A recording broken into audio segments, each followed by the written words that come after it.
In November 2023, Mia Harper, a 22-year-old criminology student living in Dayton, Ohio, noticed something strange. She had just moved into her first solo apartment near campus. Nothing fancy but quiet, affordable, and close enough to the library to walk. She was proud of her independence, studying hard, balancing 2 part-time jobs, and documenting her journey on TikTok and Instagram like most girls her age.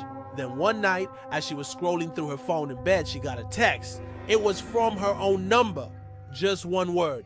"Hi." She stared at the screen, confused. Maybe a bug. The next night, another text. Then, nothing.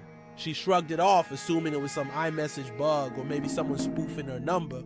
But then it happened again and again.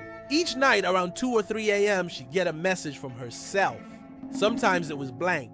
Sometimes it was an emoji. Once it just said, "I'm watching." That's when Mia got freaked out. She changed her Apple ID, reset her phone, even bought a new SIM card. But the messages didn't stop.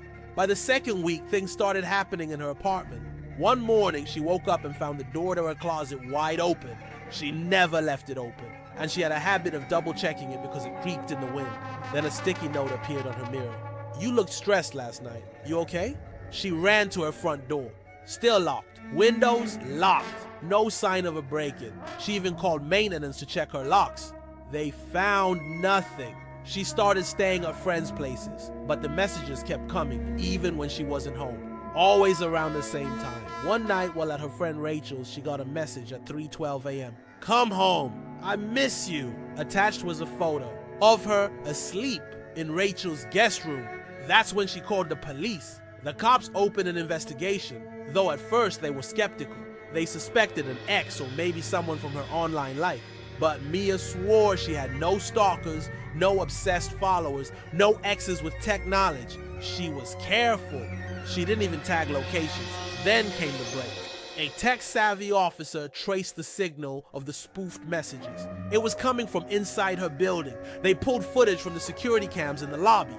At 2:47 a.m. every night, a man was seen walking up the stairs to Mia's floor. No package, no knock, just standing outside her door and leaving a few minutes later. He lived 1 floor below her. The man was Mr. Cartwright, 56 years old, quiet, polite, lived in the building for over a decade. A retired IT technician, never caused a problem. When the police knocked on his door, he didn't answer. They came back with a warrant. Inside, they found dozens of printed photographs of Mia, a journal documenting nearly every move she'd made since she moved in, sticky notes, identical to the ones left in her apartment, and worst of all, a device hidden inside a portable charger. Police later confirmed it was a SIM cloning device. He had seen her charging her phone at a local cafe's public charging station during her first week in town. That's how he got into her phone. Her texts, her photos, her GPS. He didn't just send her messages. He watched her. Through her phone's camera, tracked her locations, and knew every time she was alone. But the twist? That wasn't his first time. In his storage unit, police found old SIM cards, IDs, and similar journals, documenting at least 3 other women from different cities over the last 8 years. None of them had reported anything. None of them were ever found. Mia survived because she listened to her gut, because she reported it, and because of one random message from herself.